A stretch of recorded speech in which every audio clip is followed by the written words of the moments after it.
Gold, trusted gold buyers. మీరు తాకట్టు పెట్టిన బంగారాన్ని విడిపించి ఈ రోజు ఉన్న మార్కెట్ ధరకు కొనబడను. నమస్కారం, నేను మీ సురేఖ. ఐ డ్రీమ్ ప్రేక్షకులకు స్వాగతం. ఇవాళ మనతో పాటు ఉన్నారు భారతీయం సత్యవాణి గారు. వారితో మాట్లాడి మరిన్ని మంచి విషయాలు తెలుసుకుందాం. అమ్మ నమస్కారం. అమ్మ నమస్కారం తల్లి. అమ్మ, ఇదివరకు పండగ అంటే ఎంతో వైభవంగా చేసుకునేవాళ్ళం. అయితే ఇప్పుడు ఏమైపోయింది తెలుసా అమ్మ? పండగ అంటే ఒకరోజు ఆఫీస్కి సెలవు, ఓ 2 రోజులు సెలవు, ఇలానే అయిపోయింది. మనం అందరూ కూడా సంక్రాంతిని, భోగిని, కనుమ పండుగని, ఈ మూడింటిని కలిపి భోగి, సంక్రాంతి, కనుమని పెద్ద పండుగ అని చెప్పేవాళ్ళు. చాలా విశిష్టత ఉంది ఈ సంక్రాంతికి. అయితే సంక్రాంతి అంటే 3 రోజులు లీవ్గా అనుకుంటున్నారే తప్ప సంక్రాంతి విశిష్టత చాలా మందికి తెలియదమ్మా. మీ ద్వారా మా ప్రేక్షకులకు తెలియచెప్పాలి అని అనుకుంటున్నానమ్మా. చాలా సంతోషం. మనకి 2 రకాల పండుగలు రా. జాతీయ పండుగలు, మామూలు ఈ పర్వదినాలు. జాతీయ పండుగలు వచ్చినప్పుడు కూడా ఏం చేస్తారు? ఆగస్ట్ 15th వచ్చిందనుకో, 26 జనవరి వచ్చిందనుకో, ఆ రోజు ఏం వారం? ఆదివారం వచ్చిందనుకో, అబ్బా అనవసరంగా ఒక సెలవు దినం పోయిందే అని చింతిస్తాం. ఫస్ట్ మనం చూసేది అది. కరెక్ట్. ఆదివారం వచ్చిందా, వీక్ డేస్, అంతటి గొప్ప దేశభక్తి మంది. ఇక పండుగలు అంటావా? ఈ పండుగలు పర్వదినాలలో మన ఋషులు మన నక్షత్ర గమనాన్ని బట్టి, వాతావరణాన్ని బట్టి, ఋతులు యొక్క దీనిని బట్టి పండుగలు ఏర్పాటు చేసి దానిలో అద్భుతమైనటువంటి ఆరోగ్య సూత్రాన్ని, సాంఘిక పరమైనటువంటి పంపిణీ, అందరికీ కూడా రొటేషన్ అవ్వాలి డబ్బులు. ఓకే, అందరికీ డబ్బులు ఎలా పంపిణీ జరగాలి, అనేక ఆలోచనలు ఇందులో పెట్టి మనకి అందించారు ఈ పండుగలు. ముఖ్యంగా సంక్రాంతి పండుగ నెల రోజుల పండుగ, నాట్ 3 రోజులు. ధనుర్మాసం అంతా గొబ్బెమ్మలు పెడతారు. అక్కడి నుంచి ప్రారంభం అవుతుంది. ఎందుకని? గోవుల యొక్క విశిష్టత అందులో. రెండోది, ఆ గోవులు చిన్న చిన్న గొబ్బెమ్మలన్నీ పెట్టి మధ్యలో పెద్ద గొబ్బెమ్మ పెడతారు. మధ్య పెద్దదేమో శ్రీకృష్ణుడు, రంగనాథుడు శ్రీకృష్ణుడు. అవును. చుట్టూ గోపికలు. ఈ ఆడపిల్లలందరూ చక్కగా లంగా ఓణీలు వేసుకుని పెద్ద పెద్ద జడలతో పూలు పెట్టి అలంకరించుకుని పాటలు పాడుతూ కృష్ణుడు గోపికలలాగా వీళ్ళందరూ వ్రతం చేసుకుంటారు. బొమ్మల కొలువు పెడతారు, పెద్దలకి వస్త్రాలు పెడతారు. మొత్తం గొప్ప సంస్కృతిది. నెలంతా ప్రతిరోజు హరిదాస్ వస్తాడు, ఒక కీర్తన పాడి నిన్ను మేలు కొలుపుతున్నాడు, తత్వాన్ని బోధిస్తున్నాడు. అప్పుడు అమ్మ ఇంట్లో వంట చేస్తూ ఏం చేస్తున్నారే, హరిదాసు గారు వచ్చారు నాన్న, బియ్యం వేసిరండి అండి. పిల్లలకి చిన్నప్పటి నుంచి దానగుణం అలవాటు చేస్తోంది. ఆ తీసుకునేవాడు కూడా ఎట్లా వంగుని దాని మీద భూమిని ధరిస్తాడు. ఆ పాత్ర చూడండి, భూమికి సంకేతంగా ఉంటుంది. అందులో బియ్యం వేస్తాం, మళ్ళీ పంట కోసం. నెక్స్ట్ వ్యవసాయం పంట కదా, ఆ ధాన్యానికి నమస్కారం చేసుకుని ధాన్యలక్ష్మికి అతనికి సమర్పించుకోవడంతో ఇలా వెయ్యం, ఇలా సమర్పిస్తాం. ఇలా ఇస్తే దానం, ఇది సమర్పణ. ఇలా సమర్పించుకుంటే అతనేం చేస్తాడు, చక్క వంగుని నమస్కారం చేసుకుని అట్లా వెళ్ళిపోతాడు. మళ్ళీ మడమ తిప్పి వెనక్కి రాడు పిలిస్తే కూడా. అతనికి మంచి కీర్తన ద్వారా మనలో ఒక ఆధ్యాత్మికతను మేలుకొలుపుతూ ఒక తత్వాన్ని బోధించి వెళుతున్నాడు. అలాగే గంగిరెద్దు వస్తుంది. ఆ గంగిరెద్దు వృషభం ధర్మానికి ప్రతీక, గోవేమో భూమికి ప్రతీక. ఈ గంగిరెద్దు ఎక్కడెక్కడ నడయాడుతుందో అక్కడ ధర్మం విలసిల్లుతుంది. అందుకని శివాలయంలో కూడా నందీశ్వరుడిలో నుంచి శివుడిని చూస్తాం మనం. అంటే నువ్వు ఎప్పుడైతే ధర్మంలో నుంచి చూస్తావో అప్పుడు దేవుడు నీకు దర్శనమిస్తాడు రా అని చెప్పడానికి. ఓకే, మనం పాటించే ప్రతి ఆచారం వెనక ఒక అర్థం, పరమార్థం. పండుగల్లో కూడా అంతే. ఆ తర్వాత ఊర్లో ఉన్నటువంటి అన్ని కులాల వాళ్ళని భోజనాలకి పిలుస్తాం, అన్ని వృత్తుల వాళ్ళని. కార్పెంటర్, అలాగే గోల్డ్ స్మిత్, ధోబీ, బార్బర్, అలాగే చెప్పులు కుట్టేటటువంటి అన్ని కులాల వాళ్ళు, గ్రామంలో వాళ్ళు వచ్చి ఒక చోట భోజనం చేస్తారు. ఎందుకని? నీ వృత్తిలో నాకు సహకరించకపోతే నేను వ్యవసాయం చేయగలిగేవాడినా? ఎవరు లేకపోయినా జీవితం లేదుగా, మనుగడ లేదుగా మానవుడికి. ఎవరైనా ఉండాల్సిందే. అదే మనందరం ఒకటే సుమా అనేటువంటి ఒక సంఘీభావాన్ని తెలుపుతూ అందరూ కలిసి సామూహికంగా భోజనం చేయటం అనేది నాకు చాలా ఇష్టమైనటువంటి విషయం. పండుగ ఈ విషయం ఇది. చిన్నప్పుడు మేము చూసేవాళ్ళ అమ్మ అబ్బా పగలంతా వండేది, వాళ్ళందరికీ ప్యాకెట్స్ చేసి సెలబ్రేషన్ చేసి సాయంకాలం అయిపోయినాక తన కర్తృత్వం అంతా నిర్వహించిన తర్వాత మా నాన్నగారి దగ్గరికి వెళ్ళి నాన్నకు నమస్కారం చేసుకుని అప్పుడు అక్షంతలు వేయించుకుని మా అమ్మ అంటే తన ధర్మాన్ని తాను నిర్వర్తిస్తే నాన్న ధర్మాన్ని నాన్న నిర్వర్తిస్తూ ఉంటే ఈ సమాజంలో ఉన్న అందరినీ ఒకసారి కలుపుకుపోవడం అనే పండుగ సంక్రాంతి పండుగ అమ్మా. అయితే అలాంటి సంక్రాంతి పండుగ 3 రోజులు సెలవుగానే మిగిలిపోతుంది. సెలవుగా మిగిలిపోతుంది. ఊర్లకు వెళ్ళిపోతున్నారు, కాకపోతే వెళ్ళిపోతున్నారు. వెళ్ళిపోయిన తర్వాత కూడా ఏం చేస్తున్నారు, ఈ పర్వదినం కంటే కూడా ఈ కోళ్ల పందాలు, ఈ బెట్టింగ్లు కట్టుకోవడాలు, ఈ పేకాటలు, ఈ భోజనాలు, నాన్ వెజిటేరియన్ భోజనాలు, ఈ హడావుడులు ఎక్కువైపోతున్నాయి. ఈ పరమార్థం మీద కుటుంబం అంతా కలవాలి, కాసేపు కూర్చొని మాట్లాడుకోవాలి. మేనమామ పిల్లలు వస్తుంటారు, మన చక్క సరదాగా సరసాలు ఆడుకుంటూ ఉంటారు. ఆనందంగా అమ్మమ్మలు నాన్నమ్మలు భోజనాలు చక్క ప్రేమగా పెడుతూ ఉంటే తింటూ వస్తాం. మళ్ళీ అనుభూతులన్నీ పంచుకుంటూ మళ్ళీ తిరిగి వస్తుంటాం. ఇదివరకు కొత్త అల్లుళ్ళని పిలిచి సంక్రాంతి ఎంత అద్భుతమైన పద్యాలు ఉన్నాయేమో ఈ సంక్రాంతి పండుగ మీద బోలెడని పద్యాలు మనకు. నెలదప్పినట్టి కోడలి చేత నొక ఎత్త భోగి పొంగలి పూజ పూర్తి చేసే, వంగి వంగి మృగ్గులు దిద్దు వధువుపై నీరు జల్లి గదివీడి చనునొక్క గడుసు మగడు. సరదాగా ఎంత బాగా కూర్చారమ్మా. లేగటి పాలలో కాగిమాగిన తీయ తీయని కప్పుర భోగి పాయసంబు చవులూరు కరివేపతో ఘమఘమలాడు పైర వంకాయ కూర తరుణి కస్తుంబరీదళమైత్రమే నాల్క త్రుప్పుడిల్చడు నక్కదోస బజ్జి. అబ్బా, అలాంటివన్నీ రుచులతో కలిపి పద్యంలో మధురానురాగ సామ్రాజ్య పీఠి మకరధ్వజమునైతే మేము చిన్నప్పుడు పద్యాలు చదువుకున్నాం. తుమ్మల వారు రచించిన పద్యాలు ఇవన్నీ. ఎంత చక్కగా. అలాంటి పండుగల వైభవంలో భోగి పండుగ రోజున పిల్లలకి చక్క భోగి పళ్ళు పోయడం. ఆ భోగి పండు కూడా సూర్యుడిని పోలి ఉంటుంది. గుజ్జేమో చంద్రుడు, గింజేమో భూమి, పైనేమో సూర్యుడు. అర్క ఫలం అంటారు. దాని పోయేటప్పుడు సూర్యనారాయణుడు ఆశీస్సులు అంటే ఆరోగ్యం భాస్కరాదిచ్చేత్ అన్నారు కదా, ఆ పిల్లవాడు కూడా ఆరోగ్యంగా ఉండాలని చెప్పి సూర్యనారాయణకి ఆశీస్సులు వేసి ఆ పిల్లవాడికి ఒంటి నిండా భోగి పళ్ళు పోయడం, పెద్దవాళ్ళకి ఆశీస్సులు హారతి ఇవ్వడం, అందరినీ పిలుచుకోవడం. బొమ్మల కొలువు, ఆ బొమ్మల కొలువు విశిష్టత మాత్రం వాళ్ళ పిల్లలందరికీ తెలియాలి. అమ్మ, అయితే బొమ్మల కొలువు గురించి చెప్పాలి అంటే అందరూ ఈ బొమ్మల కొలువు పెట్టుకోవట్లేదమ్మా.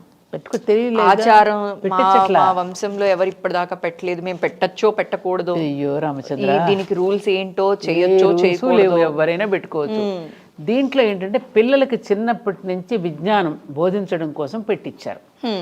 9 వరుసలు ఉంటాయి దాంట్లో. కింద భూచరాలు, భూమి, ఆ భూమి మీద ఉండేటటువంటివన్నీ ఉంటాయి దాంట్లో.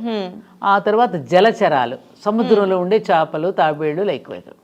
రెండో మెట్టు పైన. ఆ తర్వాత వృక్షాలు, ఆ తర్వాత పెద్ద పెద్ద జంతువులు, ఆ తర్వాత మనుషులు, ఆ తర్వాత మనుషులలో ఉత్తమ మనుషులు, ఆ తర్వాత గురువులు, దేవతలు, పైన అమ్మవారు. శ్రీచక్రం, ఆ శ్రీచక్రాన్ని బొమ్మల కొలువులో పెట్టి ఈ పిల్లలే వాళ్ళని సేకరించి తెచ్చి బొమ్మల కొలువును పిల్లలే పేర్చాలి. తల్లి ఏమి ఇన్వాల్వ్ అవ్వదు, వీళ్ళే సేకరించుకోవాలి ఆ బొమ్మలు. తెలుసుకోవటం వల్ల వాళ్ళకి ఒక జ్ఞానం వస్తుందిగా. ఇప్పుడు ఎగ్జిబిషన్స్ లాగా పెట్టి పిల్లల్ని వీళ్ళే వెళ్ళి పిలిచొస్తారు వాళ్ళలో. ఈరోజు నేను బొమ్మల కొలువు పెట్టుకుంటున్నాను, అమ్మ రండి మీరు వచ్చి నన్ను ఆశీర్వదించండి అని పిలిచొస్తారు. తాంబూలం ఇచ్చి ఎక్స్ప్లెయిన్ చేస్తాడు ఇది. అవి చూస్తారు ఏమిటనేది. దానివల్ల విజ్ఞానం అంటే భిన్నత్వంలో ఏకత్వం. ఒకే మట్టితో ఇన్ని రకాల బొమ్మలు చేస్తున్నాం. మట్టి పదార్థం ఒకటే కానీ వస్తువులు ఎన్నో. దేవుడు ఒక్కడే, దేవతలు ఎందరో. ఈ సందేశం వెళుతుంది బొమ్మల కొలువు ద్వారా. ఇప్పుడున్న జనరేషన్ లో పక్కనింట్లో ఎవరున్నారో కూడా తెలియదు. ఇప్పుడు ఇట్లా బొమ్మల కొలువు లాగా పెట్టి 10 మందిని పిలవడం వల్ల ఒకరికొకరు తెలుస్తారు, ఆప్యాయతలు, ప్రేమలు పెరుగుతాయి, తెలుస్తాయి. ఇవేమ్మా ఇన్ని ఉన్నాయి. అందుకని అలాగే భోగి పండుగ రోజున ఇదంతా.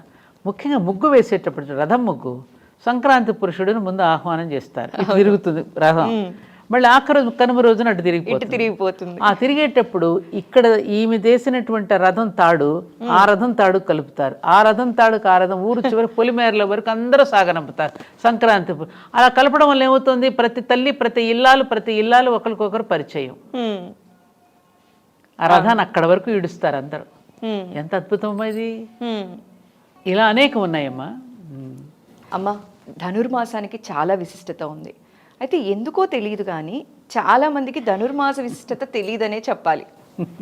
కార్తీక మాసానికి ఉన్నంత ప్రయారిటీ ధనుర్మాసానికి ఇవ్వట్లేదో తెలీదో, లేకపోతే ఎక్కువ చెప్పకపోవడం వల్లనో నాకు తెలియదు. కానీ ధనుర్మాసం అనేది ఒక అడుగు వెనకనుందా అన్న భయం అనిపిస్తుందమ్మా నాకు. ధనుర్మాసంలో కాత్యాయని వ్రతం చేసుకుంటారు, గోదా రంగనాథ స్వామి కళ్యాణం చేస్తూ ఉంటారు. ఈ ధనుర్మాసంలో మెయిన్గా పాటించవలసిన నియమాలు ఏంటమ్మా? అమ్మ, మాసాలు అన్ని గొప్పవే. శ్రవణ మాసానికి శ్రవణ మాసం అంత విశిష్టత లేదంటారు, కార్తీక మాసం అంత విశిష్టత లేదంటారు, వైశాఖ, ఇలా అన్ని మాసాలకి దేని విశిష్టత దానికి ఉంది కదా. అయితే ఈ ధనుర్మాసంలో ఏమిటంటే ముఖ్యంగా కన్నె పిల్లలు సంక్రాంతి పండుగ రోజున గొబ్బెమ్మలు పెడతారు చూడు, అవును. చుట్టూ చిన్న గొబ్బెమ్మలన్నీ కన్నె పిల్లలు, మధ్యలో ఉన్నది కృష్ణుడు. అంటే మనకున్నటువంటి శాస్త్రంలో ఏమిటంటే ప్రతి కన్య కూడా వివాహం కాకముందు దేవుడిని భర్తగా భావిస్తారు, శ్రీకృష్ణుడిని భర్తగా భావిస్తూ ఉంటారు. పెళ్ళయిన తర్వాత భర్తను దేవుడిగా భావిస్తారు. పెళ్ళి కాకముందు దేవుడు భర్తగా భావిస్తారు, పెళ్ళి అయిన తర్వాత భర్తను దేవుడిగా భావిస్తారు. ఈ కాన్సెప్ట్తో ఏమిటంటే గోదా రంగనాథుల యొక్క ఆ ప్రేమ, ఆమె తన చెలికత్తెలందరినీ తీసుకుని వేకువ జామునే వెళ్ళి ఒక్కొక్క పాసురాన్ని తాను వినిపిస్తూ తన యొక్క ప్రేమ లేఖలని ఆయనకి వినిపిస్తూ అలా రావడంలో ఏమిటంటే ఆ కన్యగా ఉన్నప్పుడే రేపు రాబోయేటటువంటి వైవాహిక జీవితంలో ఎలా ఉండాలి అనే దానికి ఒక శిక్షణా కార్యక్రమం ఇది. ఓకే, ఒక ట్రైనింగ్ ప్రోగ్రామ్ అనుకో ఇది. ఈ నెల రోజులు చేసి అక్కడేమవుతుంది, అమ్మాయి తెల్లవారుజామునే భక్తులు లేస్తున్నారు చలిలో, పైగా మరి అది శిక్షణే కదా. అయ్యప్ప స్వాములు ఏ విధంగా అయితే తెల్లవారుజామున చలిలో లేసి ఎట్లయితే హారతులకు వెళుతుంటారో, ఈ కన్నె పిల్లలు కూడా ఈ ధనుర్మాసం అంతా కూడా వెళ్తారు దేవాలయానికి.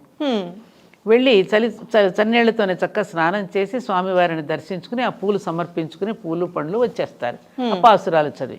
తమిళనాడులో విపరీతంగా జరుగుతుంది, ఎందుకంటే పాసురాలు కూడా తమిళ్లో ఉంటాయి కదా. అమ్మవారు రంగనాథ దేవాలయం కూడా అక్కడ ఉండడం వల్ల అక్కడ ఎక్కువగా ప్రాచుర్యంగా చెందింది. మన తెలుగునాట ఉన్నది కానీ ఎక్కువగా లేకపోవడానికి కారణం తమిళనాడులో ఎక్కువగా ఉండడం, ఇక్కడ కూడా చేస్తారు. అందుకని ఆ గోదా కళ్యాణం అనేటటువంటిది ఆ విధమైన ఒక అద్భుతమైన సందేశాన్ని ఇస్తుందమ్మా. అది ఈ గోదాదేవి యొక్క పాసురాలు ఆ పిల్ల. అందుకే మా దేవాలయంలో నేనేం చేస్తానంటే కళ్యాణం రోజున కన్నె పిల్లలు వచ్చి పద్మావతి అమ్మవారి దగ్గర ఉన్నటువంటి మాలలను తీసుకుని వెంకటేశ్వర స్వామి దగ్గర కూడా ఆ మాలను సమర్పించుకుంటారు. పెళ్లి కావలసినటువంటి పిల్లలు శిరస్సు మీద పెట్టుకుని మంగళ వాయిద్యాలతో మళ్ళీ తనకు కూడా అనుకూలమైనటువంటి వాడు, తనను అర్థం చేసుకోవలసినటువంటి వాడు కృష్ణుడిలాగా అర్థం చేసుకున్నటువంటి భర్త లభించాలి, తోడు లభించాలి అని ఒక భావన చేత ఈ అమ్మవారి దగ్గర ఉన్న మాలను తీసుకుని స్వామివారికి అర్పించడం ద్వారా వారి యొక్క ఆశీస్సులు పొంది, అందుకనే మా గుడిలో కళ్యాణ వెంకటేశ్వర స్వామి అనే పేరు ఆయనకి. అందుకే వివాహాలు చేసుకుంటే అక్కడ బాగా జరుగుతాయి అనే ఒక నమ్మకం ఉంది మన క్షేత్రంలో. అవునమ్మా, గోదా కళ్యాణ రోజున ఇలా అనమాట. దాని వెనుక ఉన్నటువంటి అసలు భావం అయితే ఇది. ఆ పాసురాలలో కూడా మంచి అర్థము, మంచి వైభవము, ఆ వర్ణన అద్భుతంగా రాశారు. అది అమ్మవారు స్వయంగా తన నోటి నుంచి చెప్పిన పాసురాలు, తన నోటి నుంచి వచ్చినటువంటి పాసురాలు. అయితే ఈ తిరుప్పావే అందరూ కూడా చదువుకోవచ్చు అంటారా? ఎందుకు చదువుకోకూడదమ్మా? ఏది కూడా ఎవరు చదవకూడదని ఎక్కడ నియమం లేదమ్మా, అసలు లేదు. అంటే చాలా మంది మనం చేసుకోవచ్చా చేసుకోకూడదు అనుమానాలతో భయాలతో చేసుకోవట్లేదు. కొంతమంది కూడా అలా చెప్పారు ఒకప్పుడు. భారతం చదవకూడదన్నారు, స్త్రీలు రామాయణం చదవకూడదన్నారు, చాలా చాలా ఆంక్షలు పెట్టారు ఒకప్పుడు. ఇప్పుడు ఏమైపోయిందమ్మా, ప్రతి ఇంట్లో రామాయణం వేదాలే చదవకూడదన్నారు, ఉండాలి అంటారు. ఉండాలి, వేదాలే చదవకూడదని చెప్పలే. చదవకపోయినా పర్వాలేదమ్మా. మీరు వేదం ఏదైతే చెప్పిందో మీ జీవితం అలా త్యాగాలతోనూ ప్రేమతోనూ దీంతోనే నడుస్తోంది కదా, ఇంకా మీకు వేదాలతో పనే ఉందమ్మా అన్నారు తప్ప వేదం చదవకూడదని స్త్రీలను ఎక్కడా లేదు. అయితే గార్గి, మైత్రేయి, సులభ, మరి వీళ్ళందరూ ఏమిటి పెద్ద పెద్ద పండితుల్ని కూర్చోబెట్టి ప్రశ్నించారు కదమ్మా వాళ్ళు. యాజ్ఞవల్కుడు లాంటి వాళ్ళకి, మండన మిశ్రుడు, వీళ్ళందరినీ ఓడించారు కదా. మరి వాళ్ళు చదవకూడదని ఎక్కడుంది? వేదమాతే గాయత్రి అయినప్పుడు అంటే కొన్ని ఎందుకు పెట్టారు? ఈ వేదం మంత్రం చదివేటప్పుడు ఒడ్డు నుంచి నాభి నుంచి ఉచ్చరించవలసి వస్తుంది స్వరయుక్తంగా. ఎందుకంటే ఒక ఒత్తిడి, ఆ ఒత్తిడికి కనుక గురైతే వాళ్ళకి ఎక్కడైనా అనారోగ్యం సంభవిస్తుందేమోనని పర్వాలేదమ్మా మీరు చదవకపోయినా పర్వాలేదని పురుషులు చదువుతూ ఉంటే అనుష్ఠానం చేసుకుంటే మీరు సహకరిస్తే చాలని చెప్పింది. ఓకే, దాన్ని చదవకూడదని చెప్తే ఎలా? అది తప్పు కదా. అది అక్కడ మిస్అండర్స్టాండింగ్స్ వచ్చేసి ఇట్లాంటి మీరు అన్నట్టుగా ఇలాంటి డౌట్స్ అన్నీ వస్తున్నాయి. హాయిగా చదవచ్చు. ఎందుకంటే వీళ్ళకి గృహస్థాశ్రమంలో వీళ్ళకి బోలెడన్ని కర్తవ్యాలు ఉంటాయి కదా, కర్తవ్యాలు ఉంటాయి. రెండోది ఏమిటంటే వీళ్ళకి ఋతుధర్మం ఒకటి ఉన్నది స్త్రీలకి. వీటన్నింటినీ బట్టి చెప్పారు తప్ప అలాంటిది ఏమి ఉంటుందని నేను అనుకోవట్లేదు. అలాంటి శాస్త్రం ఎందుకు చెప్తుంది? భయాల వల్లే చాలా మంది భయం. వ్రతాలకి అసలు దేవుడి పట్ల భయం వదలాలమ్మా. ఆయన ప్రేమమయుడు, నువ్వు ఎలా చదివినా స్వీకరిస్తాడు. మీలాంటి వాళ్ళ ద్వారా నిజంగా ఈ మెసేజ్ వెళ్ళాలమ్మా. ఎందుకంటే అందరూ కలిసి 100 కన్ఫ్యూజన్స్ చెప్పేసి లలిత మీరు చదవకూడదు, మీరు స్పష్టంగా పలకకపోతే చదివే అర్హత లేదు, ఇలాంటివన్నీ చెప్పడం వల్ల కాదు తల్లి. మనం శైశవ దశలో ఉన్నాం. మనం ఏం చదువుకోలేదు, శైశవ దశలో ఉన్నాం. శైశవ దశలో ఉన్నప్పుడు పిల్లవాడు కూడా ముద్దు ముద్దు మాటలే మాట్లాడతాడుగా, స్పష్టంగా మాట్లాడుగా. అప్పుడు ఏమంటా తల్లి మురుసుకుంటుంది కదా. శైశవ దశ దాటిన తర్వాత నువ్వు మళ్ళీ ఉచ్చారణ సరిగ్గా ఉంటుంది కదా. అందుకని శైశవ దశలోనే నువ్వు ఉండమాకు, ఆ ఉచ్చారణ సరిగ్గా చదువు. ఎందుకంటే నువ్వు మంత్రం అర్థం మారిపోతుంది అక్కడ. నువ్వు కీర్తించబోయి దూషిస్తున్నావు దైవాన్ని. అందుకని అప్పుడు మార్చుకో. ముందే నువ్వు భయపెట్టేస్తే ఎట్లా? పసితనంలో ఉన్నవాడిని వాడి ధైర్యం చెప్పాలి కదా. లేదు నాన్న చదువు, పర్వాలా, ఇంకా బాగా చదువుతావు, ఇదిగో ఇలా చదువు, ఇలా చదువు అని చెప్పాలి. ముందే భయపెట్టేస్తే ఎట్లా? దూరం అయిపోతారు కదా. సో నేను ఎప్పుడు అది బాగా నమ్ముతానమ్మా. మా అమ్మ ఎప్పుడు చెప్పేదన్నమాట, దేవుడి దగ్గర ప్రేమతో మొక్కు దేవుడిని. ఈ టైంకి దండం పెట్టచ్చా, ఈ టైంకి సమయాలే లేవు. నిరంతరము ప్రేమించు. నీ మైండ్లో ఎప్పుడు స్మరణ జరుగుతూనే ఉండాలి. అమ్మ ఎప్పుడు నాకు అదే చెప్పేది. నేను నాకు తెలిసిన వాళ్ళకి కూడా అదే చెప్తూ ఉంటాను, భయంతో దేవుడి దగ్గరికి వెళ్ళకండి, వాడిలో దైవాన్ని దర్శించండి. ప్రతి మనిషిలో ఉన్న దైవాన్ని దర్శించగలగండి. ప్రతి వాడికి నమస్కారం ఎందుకు చేస్తున్నావు, ఎందుకు నీరాజనం పడుతున్నావు? అతనిలోని దైవాన్ని చూస్తా. అందుకని ఇదే మనకి చెప్పారు. ఇది చాలా సింపుల్. ఆధ్యాత్మికత అనేది సింపుల్లో ఎంత సింపులో అనుకుంటే అంత కాంప్లికేషన్. మనం కాంప్లికేట్ చేసుకుంటున్నాం నిజంగా. అంతే తల్లి, అంతే. అమ్మ ఎంత చక్కగా చెప్పారమ్మా ధనుర్మాస వ్రతం గురించి. అయితే గోదా అమ్మవారిని లక్ష్మీ స్వరూపంగా చెప్తూ ఉంటాం కదమ్మా మనం. స్వయంగా లక్ష్మీ అమ్మవారే గోదాదేవి రూపంలో పుట్టారు, అవతరించారు అని అంటాం కదా. చిత్తుడుకు దొరుకుతుంది. అవును. అమ్మవారి గురించి ఓ 2 మాటలు చెప్తారా అమ్మా? ఒక్కటి ఏంటంటే అమ్మా, సృష్టికర్త్రి, పోషణకర్త్రి, స్థితికర్త్రి, లయకర్త్రి ఆవిడే శ్రీమాత. ముగ్గురమ్మల మూల పుట్టమ్మ, చాలా పెద్దమ్మ. ఈ ముగ్గురిని తీసుకొచ్చింది. సృష్టికర్త్రి బిడ్డను కంటున్నాగా, స్థితికర్త్రి మళ్ళీ వాడి ఆలనా పాలనా చూస్తున్నాగా, అవును, మళ్ళీ లైక్ రాత్రిపూట నిద్రపుచ్చుతున్నాగా, లయం చేసుకుని జోకొట్టు కొడుతున్నాం, మళ్ళీ పొద్దున్నే మళ్ళీ జన్మెత్తుతున్నాం. ఈ మూడింటికి ఆవిడే ప్రతిరూపం. అవును, ఆ అమ్మలే మనం, ఆ రూపాలకి ప్రతిరూపాలమే మనం. అందుకే మనలో అమ్మలో ఏదైతే ఉందో మనలో కూడా అదే ఉంది.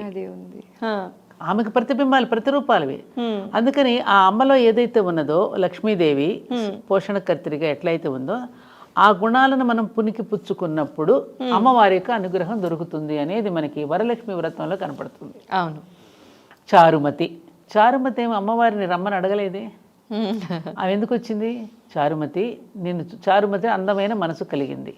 నీ అందమైన మనసును చూసి ముచ్చట పడుతున్నానమ్మా, పలానా పౌర్ణమిక ముందుగా వచ్చే శుక్రవారం నీ ఇంటికి వస్తాను, నువ్వు నన్ను ఆహ్వానించి ఈ విధంగా చేసుకోమ్మా అని చెప్పి తనే వచ్చిందిగా. పిలవకుండా వచ్చింది. ఎందుకు వచ్చింది? ఈవిడలో ఉన్న గుణగణాలను మెచ్చుకుని వచ్చింది. అవును, ఆవిడేమి తపస్సు చేసి మా ఇంటికి రమ్మని ఏం పిలవలేదుగా. అంటే ఎక్కడ మంచి గుణాలు ఉంటాయో అక్కడ లక్ష్మీదేవి ఉంటుంది, ఎక్కడ సంస్కారం ఉంటుందో అక్కడ లక్ష్మీదేవి ఉంటుంది, ఎక్కడ చక్కని సంప్రదాయం ఉంటుందో అక్కడ ఉంటుంది అనే తెలిసింది కదా మనకి. అవును కదా. అందుకని సాయంకాలం వేళ తప్పకుండా తలుపులు తీసి లక్ష్మీదేవిని ఆహ్వానం చేసుకోవడానికి అందరూ తలుపు తీసి దీపం వెలిగించి పెడతారు గుమ్మంలో. ఎందుకని? ఆవిడకి ఆహ్వానం పలకడానికి. ఎర్లీ మార్నింగ్ సరస్వతిని ఆహ్వానించుకుంటాం. ఆ సమయం ఆవిడది బ్రాహ్మీ ముహూర్తం, సాయంకాలం లక్ష్మీ ముహూర్తం కదా. అందుకని లక్ష్మి అంటే ఏమిటి? స్థితికర్తరి, ఆ తల్లి. ఎందుకంటే ఆ క్షీరసాగర మథనంలో ఉద్భవించినప్పుడు లక్ష్మీదేవి వచ్చింది కదా. ఎందుకు? మనందరినీ పోషించడానికి. ఆమె ఎన్నో రకాల అవతారాలు, ఇలా గోదాదేవిగా ఎన్నో రకాలుగా అవతారాలు ఎత్తి శుద్ధలక్ష్మి, మోక్షలక్ష్మి, జయలక్ష్మి, శ్రీయలక్ష్మి, వరలక్ష్మి ప్రసన్న మమ సర్వదా. దీపావళి రోజున శ్రీలక్ష్మిని పూజ చేస్తాం, శుద్ధలక్ష్మిని పూజ చేసేది సంక్రాంతి పండుగ. మోక్షలక్ష్మి అంతా వీడు జయం సంపాదించుకోవడానికి ఆధ్యాత్మికవేత్తలందరూ చేసేదంతా మోక్షలక్ష్మిని ప్రార్థిస్తారు. జయలక్ష్మి రాజులు యుద్ధాలకు వెళ్ళేటప్పుడు జయలక్ష్మి, అంతా లక్ష్మి ఒకటే. ఆ సమయానికి ఆ సందర్భాన్ని బట్టి ఆ లక్ష్మీకి ఆ పేరు వచ్చి పూజిస్తూ ఉంటారు. అట్లా గోదా అమ్మవారు కూడా ఆ రూపంగా వచ్చి కన్య పిల్లలకు ఒక సందేశం ఇచ్చి ఈ విధంగా కనుక భావన చేస్తే రేపు మీ జీవితాలు సమన్వయం చేసుకుని భర్తతో జీవించడానికి ఒక సమన్వయం చేసుకుని జీవించడానికి కావాల్సిన అనుపానులు మెలకువలన్నీ దీనిలో తెలుస్తాయి కదా, దీని పట్ల మీరు మెలకువగా ఉండండి అని మెలకువగా పొద్దున్నే లేచి వెళ్తారు. సింపుల్గా చెప్తాను నీకు. తట్టి నిద్ర లేపి వెళ్ళింది గోదా అమ్మవారు. పైగా తన ఇళ్ళలో అందరినీ లేపుకెళ్ళింది. అవును. అలాగే నువ్వు కూడా అందరినీ లేపు, నువ్వు మాత్రమే పడుకోకు. మామూలుగా మనం అందరూ పడుకున్నప్పుడు మనమే ఎందుకు మేలుకుని ఉండాలని అనుకుంటాం. అందరినీ మేలుకొల్పడానికే నేను మేలుకొని ఉన్నాను. ఈ భావన చేస్తే సమాజం మొత్తాన్ని మేలుకొల్పగలుగుతాం మనం. నేను ఒక్కటే కాదు, నాతో పాటు ఇంకో 10 మంది కూడా వ్రతం చేసుకోవాలి. ఈ మెసేజ్ చాలా చక్కగా చెప్పారమ్మా. ఇది కావాలమ్మా మనకి. ఈ పరమార్థాన్ని ఎరిగితే ఎప్పుడైతే మనం ఉంటామో మన జీవితంలో ఉన్న ప్రతి కష్టాన్ని కూడా ఇష్టంగా మార్చుకోగలిగి దాన్ని ఓవర్కమ్ అయి దాన్ని జయించగలుగుతాం. ఈ పరమార్థం తెలిసి ఉండాలి. పూజలు వ్రతాలు అంటే ఊరికే క్రతువును తంతుగా చూసేసామనుకో తంతుగానే అయిపోతుందని. ఆ క్రతువులో ఉన్న పరమార్థం ఎరిగి చేసామనుకో మనసుకి ఎంతో ఆనందం ఉంటుంది. వాళ్ళతో హాయిగా మాట్లాడుకోవచ్చు. ఆ భావాలలో ఒక అద్భుతమైనటువంటి ఇది ఉంటుంది మనకి. అవునమ్మా కదా. ఆవిడ ఎలా మాట్లాడుకుంది గోదాదేవి ఆయనతో, రంగనాథ స్వామితో మాట్లాడుకోవచ్చు. స్వామి ఏకం అన్నారు కదా, అమ్మ గోదా అమ్మ మెడలో వేసిన మాలే తనకి ప్రీతికరం అని చెప్పారు కదా. అమ్మ ఇదివరకు పండగ అంటే ఎంతో వైభవంగా చేసుకునేవాళ్ళం. అయితే ఇప్పుడు ఏమైపోయింది తెలుసా అమ్మ, పండగ అంటే ఒకరోజు ఆఫీస్కి సెలవు, ఓ 2 రోజులు సెలవు, ఇలానే అయిపోయింది. మనం అందరూ కూడా సంక్రాంతిని, భోగిని, కనుమ పండుగని ఈ మూడింటిని కలిపి భోగి, సంక్రాంతి, కనుమని పెద్ద పండుగ అని చెప్పేవాళ్ళు. చాలా విశిష్టత ఉంది ఈ సంక్రాంతికి. అయితే సంక్రాంతి అంటే 3 రోజులు లీవ్గా అనుకుంటున్నారే తప్ప సంక్రాంతి విశిష్టత చాలా మందికి తెలియదమ్మా. మీ ద్వారా మా ప్రేక్షకులకు తెలియచెప్పాలి అని అనుకుంటున్నానమ్మా. చాలా సంతోషం. మనకి 2 రకాల పండుగలు రా. జాతీయ పండుగలు, మామూలు ఈ పర్వదినాలు. జాతీయ పండుగలు వచ్చినప్పుడు కూడా ఏం చేస్తారు, ఆగస్ట్ 15th వచ్చిందనుకో, 26 జనవరి వచ్చిందనుకో, ఆ రోజు ఏం వారం, ఆదివారం వచ్చిందనుకో, అబ్బా అనవసరంగా ఒక సెలవు దినం పోయిందే అని చింతిస్తాం. ఫస్ట్ మనం చూసేది అది. కరెక్ట్. ఆదివారం వచ్చిందా, వీక్ డేస్, అంతటి గొప్ప దేశభక్తి మంది. ఇక పండుగలు అంటావా, ఈ పండుగలు పర్వదినాలలో మన ఋషులు మన నక్షత్ర గమనాన్ని బట్టి, వాతావరణాన్ని బట్టి, ఋతులు యొక్క దీనిని బట్టి పండుగలు ఏర్పాటు చేసి దానిలో అద్భుతమైనటువంటి ఆరోగ్య సూత్రాన్ని, సాంఘిక పరమైనటువంటి పంపిణీ, అందరికీ కూడా రొటేషన్ అవ్వాలి డబ్బులు, ఓకే, అందరికీ డబ్బులు ఎలా పంపిణీ జరగాలి, అనేక ఆలోచనలు ఇందులో పెట్టి మనకి అందించారు ఈ పండుగలు. ముఖ్యంగా సంక్రాంతి పండుగ నెల రోజుల పండుగ, నాట్ 3 రోజులు. ధనుర్మాసం అంతా గొబ్బెమ్మలు పెడతారు. అక్కడి నుంచి ప్రారంభం అవుతుంది. ఎందుకని, గోవుల యొక్క విశిష్టత అందులో. రెండోది, ఆ గోవులు చిన్న చిన్న గొబ్బెమ్మలన్నీ పెట్టి మధ్యలో పెద్ద గొబ్బెమ్మ పెడతారు. మధ్య పెద్దదేమో శ్రీకృష్ణుడు, రంగనాథుడు శ్రీకృష్ణుడు, అవును, చుట్టూ గోపికలు. ఈ ఆడపిల్లలందరూ చక్కగా లంగా ఓణీలు వేసుకుని పెద్ద పెద్ద జడలతో పూలు పెట్టి అలంకరించుకుని పాటలు పాడుతూ కృష్ణుడు గోపికలలాగా వీళ్ళందరూ వ్రతం చేసుకుంటారు. బొమ్మల కొలువు పెడతారు, పెద్దలకి వస్త్రాలు పెడతారు. మొత్తం గొప్ప సంస్కృతిది. నెలంతా ప్రతిరోజు హరిదాస్ వస్తాడు, ఒక కీర్తన పాడి నిన్ను మేలు కొలుపుతున్నాడు, తత్వాన్ని బోధిస్తున్నాడు. అప్పుడు అమ్మ ఇంట్లో వంట చేస్తూ ఏం చేస్తున్నారే, హరిదాసు గారు వచ్చారు నాన్న, బియ్యం వేసిరండి అంటే పిల్లలకి చిన్నప్పటి నుంచి దానగుణం అలవాటు చేస్తోంది. ఆ తీసుకునేవాడు కూడా ఎట్లా, ఒంగుని దాని మీద భూమిని ధరిస్తాడు. ఆ పాత్ర చూడండి భూమికి సంకేతంగా ఉంటుంది. అందులో బియ్యం వేస్తాం, మళ్ళీ పంట కోసం. నెక్స్ట్ వ్యవసాయం పంట కదా, ఆ ధాన్యానికి నమస్కారం చేసుకుని ధాన్యలక్ష్మికి అతనికి సమర్పించుకోవడంతో ఇలా వెయ్యం, ఇలా సమర్పిస్తాం. ఇలా ఇస్తే దానం, ఇది సమర్పణ. ఇలా సమర్పించుకుంటే అతను ఏం చేస్తాడు, చక్క వంగుని నమస్కారం చేసుకుని అట్లా వెళ్ళిపోతాడు. మళ్ళీ మడమ తిప్పి వెనక్కి రాడు పిలిస్తే కూడా.